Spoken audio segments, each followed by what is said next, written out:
Okay, so Gretchen, we are now on her little mini story, and she's negotiating some these paintings being in the old museum that she worked for, and kind of just being a total jerk to her ex-co-workers and just kind of acting like she's all that pretty much. And it's kind of sad because it just seems very rude to do. But as you see that now, Coco, she was working for John Don Don when he died. Then she had to get a new job. And then she was working for Gretchen now as her personal assistant. She's like, Gretchen, is there anything else you need from me? She's like, no, go home. It's like, okay. She's looking at the lighting for one of her exhibits that her client had bought. It's like a $7 million orb that gives you different sensations when you stick your arm in. And she was asking about the lighting, ends up sticking her arm in. Zoop, that arm comes off and she's gone. She's on the floor bleeding out.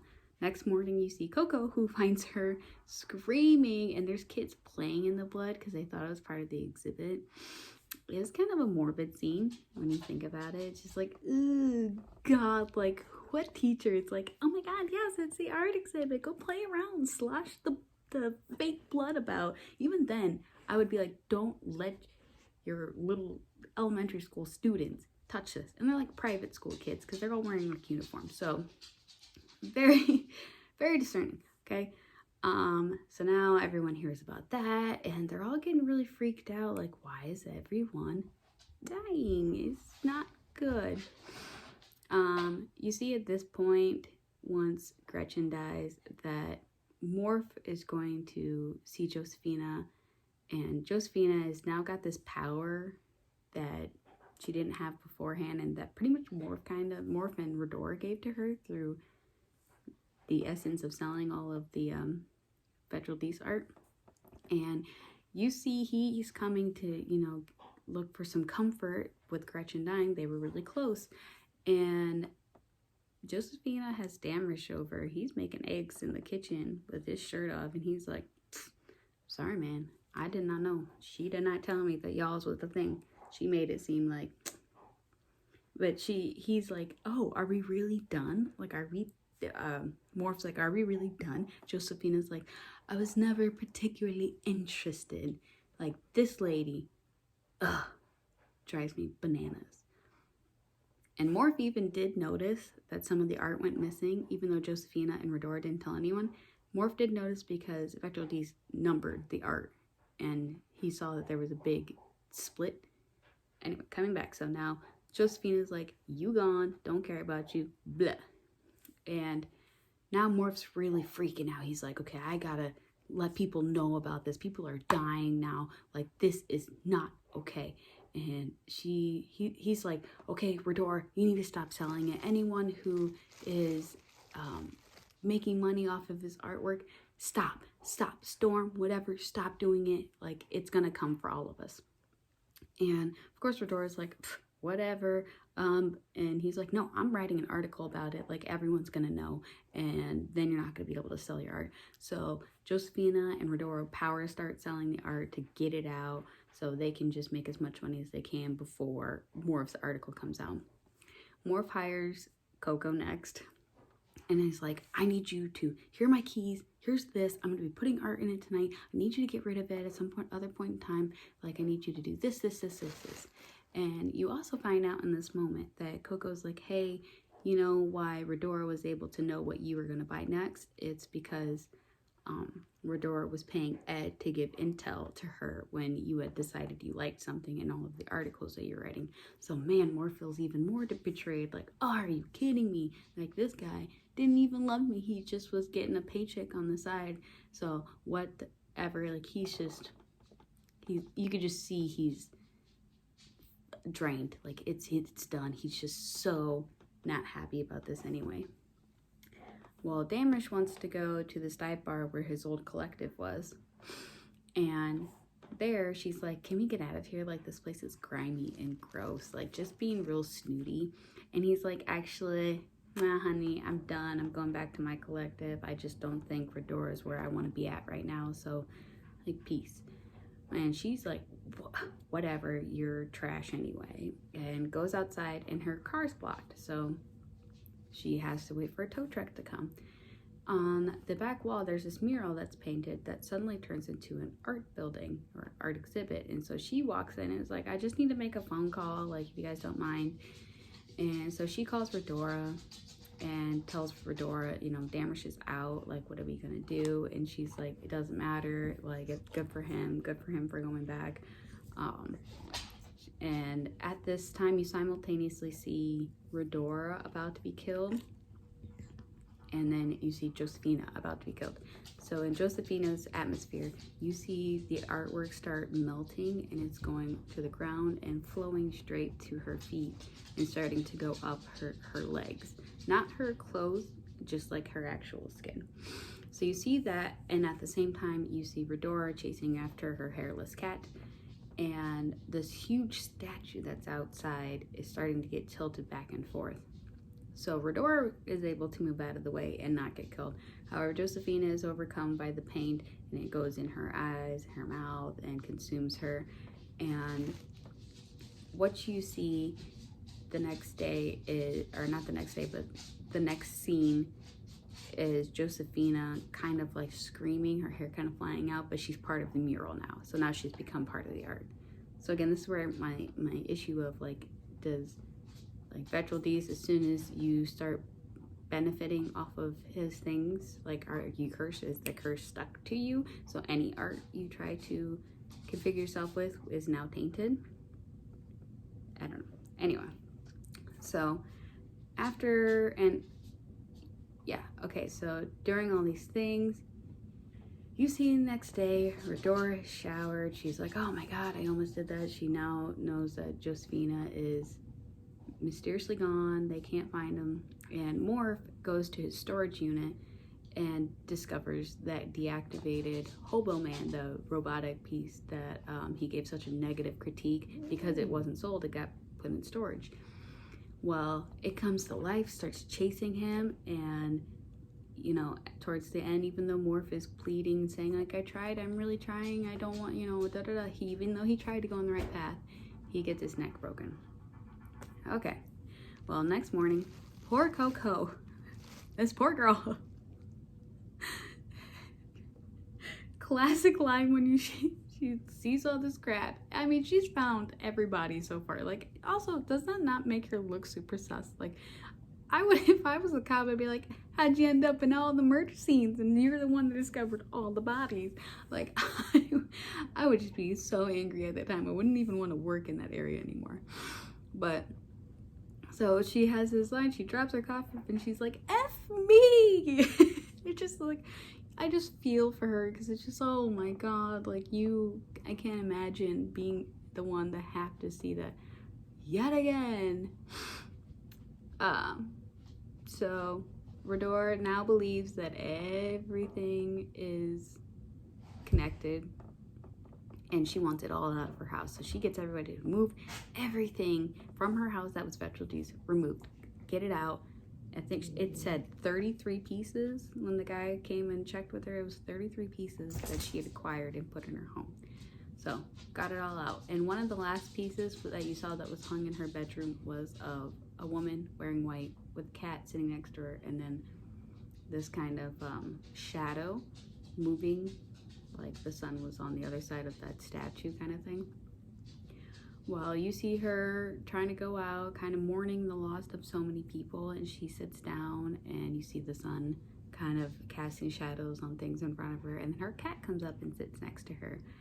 And then the next and final like kind of thing for Redora is her saw tattoo on the back of her neck starts to go up as if it is actually a bandsaw and cuts deep into her neck and kills her. So with all that being done, now Coco has to go to Michigan because she can't pay for anything anymore because she couldn't keep a job.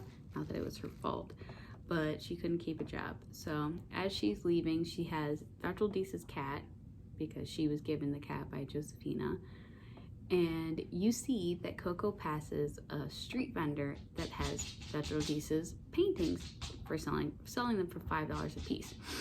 Now, this is where I said that I don't believe that art got burnt up in the gas station, because I think that vagrant stole the art and then is selling them on the street.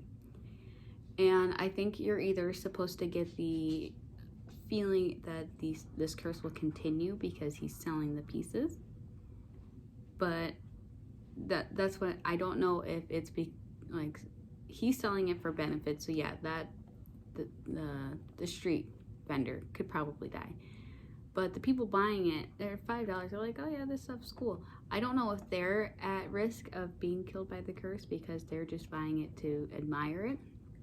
I don't know if it's because you never hear any of those other people that have the Betelgeuse art die, so it's not like the people buying it at the end would die. You know, the vendor maybe, and then after that, like, you know. But I do think it's a ode to say, hey, at the beginning his art was worth so much and now it's being sold for $5. So maybe that's also, I don't know, like I said, convoluted, very easy to represent the knowledge from a lot of different venues of thinking. And last but not least, you see Pierce sitting on the beach drawing circles while the waves wash over them and kind of erase the mess he's doing. He's kind of getting his feeling for art back, his love of art back. And that is the end of the movie. So yes, I can see why a lot of people are like, what's happening? What is going on? I know this really kind of represented itself as a horror movie. So I know for a long time, I don't like horror. I just watch the horror movies through Foundflix or Dead Meat.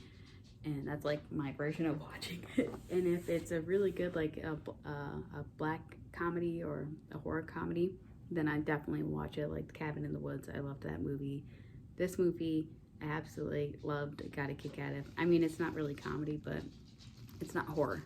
Like it's imitation of horror. But I liked it. I liked the music in it. I think the music was just like the opening scene intro where there's like just quite a ton of art that's moving in through each other, and some of them are kind of foreshadowing what's going to happen in the movie. Like, I just really enjoyed the little perks of a lot of this stuff. So I had fun. I had fun with this movie, very much so. And I think if you want to watch it, go ahead. If you're watching it because you want to watch a good movie for the night, don't do that. If you want to watch it because you have people over and you want to make fun of something, absolutely do that. I think I've talked about this before. Get some friends for a Zoom call. You guys pick a 1-star movie. I have a whole like 8 to 9 of them now. And then watch it and just kind of like tease some of the stuff that's going on. You know, it's a fun little thing to do. You know, get your glasses of wine or your cocktails or whatever you do in your personal time, and just kind of sit there and roast it a little bit. It's fun. It's a fun thing to do. Not saying that, you know, this movie's terrible. I like it, but it's definitely more of like a background movie for me that I can watch several times. I have watched it 1,000 times, and I like the music for it. I think it's really like elegant and pretty, and that's probably why I keep coming back to it. These characters make it very easy not to like them, and I think that's also great. No, my cat's trying to sit on my laptop. So I think all of them kind of dying made it fine. Like, you don't feel connected to the characters, and I think that's another issue, is that people get upset when no one is at risk of feeling bad for someone dying in the movie that's supposed to have a lot of main characters to care about. So, but I thought it had some interesting deaths. I liked the graphics of it. I liked the CGI deaths in it. I thought it was very interesting. Maybe that's why I was more into it. Maybe other people were like, this is stupid. But again, that's why I like the movie. I think it just had some real interesting ways of going about how it was pulling everything together. Morph, the way that Jake Gyllenhaal played Morph was just great. It was clever. that like he just killed it. He was so pretentious and so full of himself, and then the way he crashed through the movie, like finding out there was really no one there for him, was just kind of devastating and made me feel a little bit more for the character. But at the beginning part, when he didn't feel anything for anyone else and just was so ready to crush their careers, like this is what made me go like, well, I guess he got his comeuppance, huh? And there's even I didn't put this in there because it wasn't really of any consequence to mention, but it's a scene that kind of shows his karma. He's supposed to be looking at a whale exhibit, and it has a room that is supposed to be soundproof, and then it's got orbs that like kind of play whale sounds throughout it, so you feel like you're in the deep with whales. Well, instead of playing whale sounds, it plays Morph's critique, or his reviews and his negative critiques of all the artworks he's done, and like how he's ruined people's lives, and like the artists reading it themselves and how distraught they were. And even going to one of the guys who was Josephina's ex, she told him, you need to write a bad review about it. And he was like, he's actually pretty good. And he's like, you write a bad review about him if you care about me. If you care about me, you do it. And of course he does. And this guy gets so distraught that he drinks himself into like just this craze, starts driving, gets into a car accident, and gets into a coma. Now, it's not exactly Morph's fault that this guy drank and drive, but you do feel that very heavy like indication that he wouldn't have done this had you been honest about his art, which was that you did enjoy it and everyone did think it was brilliant. But of course, Morph's reviews are like a guillotine. Like they will end your career as fast as it started. So that, I guess, is all of that movie wrapped up with a bow. Sorry if it was hard to kind of keep together. If you want to read the plot, you can always go to Wikipedia, but we all know how reliable Wikipedia is. I just was given some more inside stuff about things that caught my eye during the movie, and where probably my fascination and love grew for the movie more. Was just in the little tiny details. And wait, I'm actually gonna go I'm gonna go to Billy Magnuson's history. And was he not just in something that I reviewed? Or am I thinking that's somebody else? Okay, well, okay. I was thinking it was like Aladdin. And I'm searching this as I'm talking to you, so I apologize if it seems so like out of place. But I'm just trying to make sure that when I see, okay, it's Prince Anders in Aladdin. Haha, I recognize the name. I was like, wait a second. Okay, so same character, 2 movies. Look at you, you're mentioned twice, Billy. What a gem. All right, so suppose that should be able to wrap everything up. Thank you guys all so much for sticking with me through all these terrible movies, and let's be honest, probably some of them that you just don't want to watch, but you just want to hear what happens in it, so you can kind of get the perks of my easily entertained mind with the movies, and maybe you can get a little bit interested in watching it yourself, or you'll have some fantastic suggestions for your 1-star movie night to have with your friends. Or if you're not in a completely black state, or you have a bigger family and you can have a couple people over, I wouldn't suggest more than 5 or 6, okay? Because it's too many minds in one room at that point. 5 or 6 is the perfect amount of people to have a 1-star movie night. It's kind of like a board game. You don't want to have too many people, but have a couple drinks, if that's what you're into. If not, smoke, that's what you're into. If not, be sober. That's cool too, because if you got a great sense of humor, it makes it so much funner. But what's the most fun is having a group of people that understand you, where you can kind of just like make fun of the unrealistic things of the movie, and it's a movie. So that's another thing, is it's a movie, You know there's going to be unrealistic parts in it. You know it's like the questions you always have in your mind, but this way you can just vocalize it with, you know, talking to people. Okay? So, thank you guys so much for tuning in, for watching. If you go to the channel, the link would be in the description of the Anchor episode. So if you want to always head over to the YouTube channel, you can do that as well. So thank you guys so much for watching or listening, tuning in, and doing a combination of the few. And I will see you guys soon. Bye.